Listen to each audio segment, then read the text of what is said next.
Welcome to my video. Man, I am stuck here right now. Went to the park, spent an hour jogging. I am tired, came back to my car, and my car is not starting. So basically everything works on the car. The lights come on, the blower motor works, radio works, tried all that, everything works. Doesn't seem to be any issue except when I try to start it, nothing, no crank, nothing at all. So originally I thought, okay, it's probably the battery. I mean, this is not the first time I've had this situation. Had this situation with this car for the last, I'd say, sporadically. Last time it happened was like 3 weeks ago, and then there was another time a month ago. So I'm like, it's the battery. I gotta change the battery. So I turned my headlights on, went out, see if the lights were dim, but they were pretty bright. Those lights were like bright. They're like really bright. So I'm like, all right, is it the battery? Maybe it's not the battery. I'm not sure. I'm not 100% sure. Got a power pack, battery pack that I bought from Walmart. It's fully charged, and I bought that because 3 weeks ago I had the same issue, but it worked 3 weeks ago. I was able to get it to crank up and turn over. This time I tried it for about 10 times and nothing happened. So I knew that it's probably not going to start unless I do something. So anyway, I used the battery pack on it, connected it, turn it on, try to crank my car up. Nothing. It was just nothing happened. Man, it's windy out, but nothing happened. So I'm like, oh man, it's not the battery. But I noticed that my terminals were a little bit, there was like corrosion on it, a little bit of corrosion. I didn't clean it up last time, but I did have a little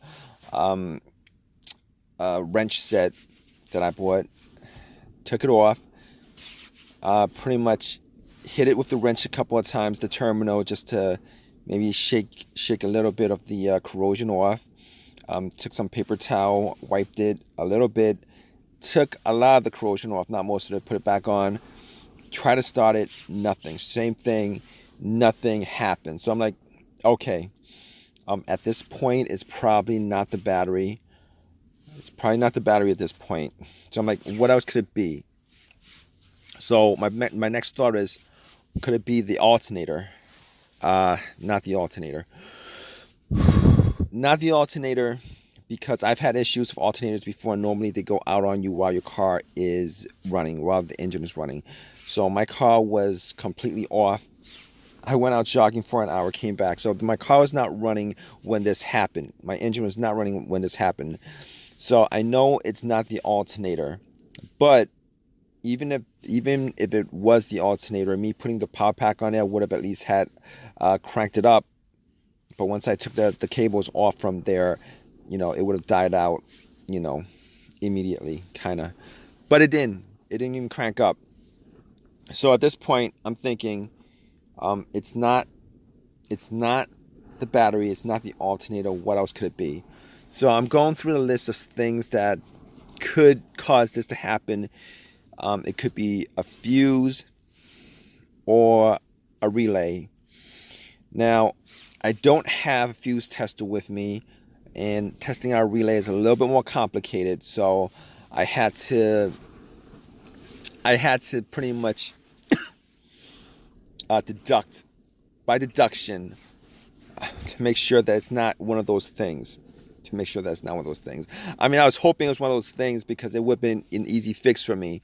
I could have called a Uber up, went to AutoZone or whatever, gotten a fuse, a relay, pop it in. But here's the thing. All right, I took out the cover for the fuse box, and the relay, where the relays are, what the fuses are, and I noticed that the starter relay, and I'm pretty sure it wasn't the relay, but I'm pretty sure it wasn't the relay, because here's the thing. I hear a click every time I try to try to turn it on, turn the car on.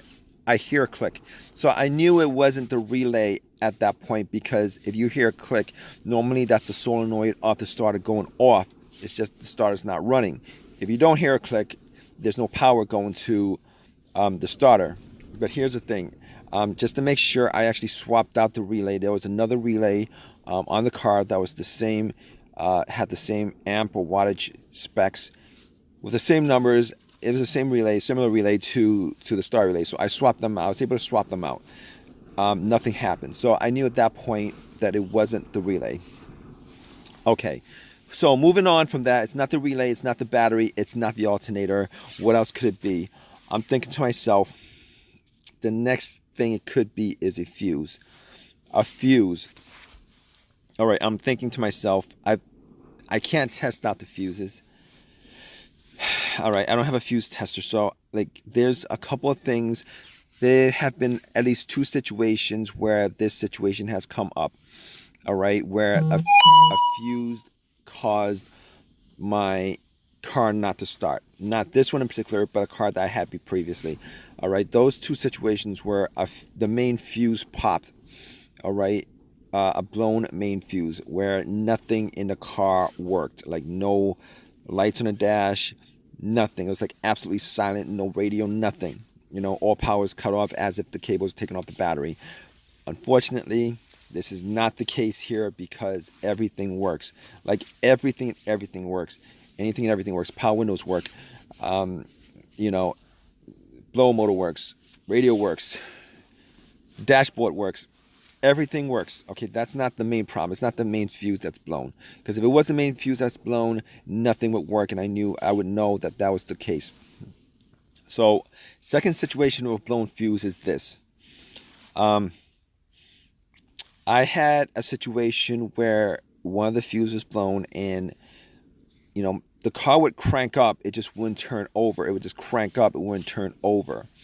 So, you know, it was a fuse to the fuel pump, I believe. Replaced that, the car started up, no problems. This is not the case. Everything works, but this car is not cranking, so I know that it's not a fuel pump issue. It's not a fuel issue because it's not cranking up. So I was thinking, and I was hoping that it wasn't the starter. Now, the starter would have been my second guess, except I swapped out the starter like about a year ago. I swapped out the starter on this car a year ago. It would have been my second guess, but it was not my second guess because I swapped it a year ago, and I've only put about maybe like 10,000 miles on my car. And it kind of sucks really right now if it is the starter, because I had put money into getting the starter swap out of this car. All right. Now, I got the starter. It was as a remanufactured starter from AutoZone. I'm pretty sure it's still under warranty. Probably a lifetime warranty. I'm not sure. But it's still under warranty, I'm pretty sure. And but that's not the problem. But here's the thing. It seems like it's the starter. Now, I can't exactly test it out. I could try to bump the starter and see if it starts up, or I could connect a line, the positive line from the battery to the solenoid of the starter and see if it works. I can't do that. I'm not going to do that. Didn't do that. I'm actually waiting for AAA to come pick up my car. It really does suck at this point because I've been waiting for the last 30-45 minutes for that. But here's the thing. It was a remanufactured starter, and this would be the first time that I've had issues with a remanufactured starter, considering when they fix these starters that are rebuilt, they only fix the part that's broken. I mean, I don't know how they polish off every other part on the car, but they don't change on the starter, but they don't change any other part aside from the part that's broken. But it kind of sucks because I've only put 10,000 miles on my car, and for me to put more money into, more work on another starter to get it changed, it's going to be a pain in the butt.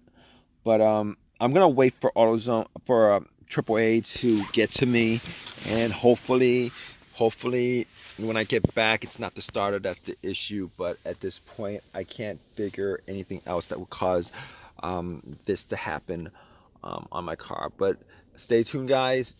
I'm gonna give you guys an update on this. Guess what?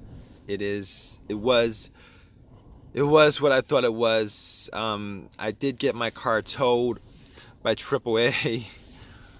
It took them 2 hours to get to me, get it towed. I did run some tests on it. I was able to bump it a little bit.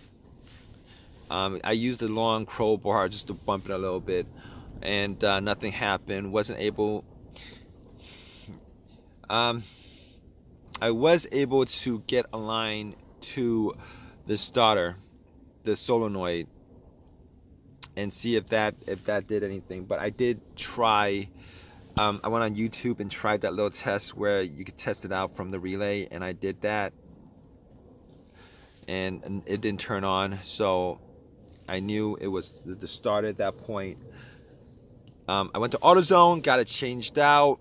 I was a little bit peeved, but the starter was free because it was under warranty. Changed it out. I could have gotten a brand new starter instead, but didn't want to shell out $300, $325 for a brand new one, for a brand new starter. So I got another rebuilt starter. Hopefully this starter will last me a lot longer than that other starter did. I'm not sure, but if it doesn't, I'm gonna post another video up, because it's less than a year on that starter, and the money that I shell out on the work alone, that's more than the starter itself. But anyway, you guys are watching this. Hope that this video has helped you out. If you guys want to give me a thumbs up, please give me a thumbs up. Please subscribe, and if you guys have any comments, please comment. All right, guys, take care.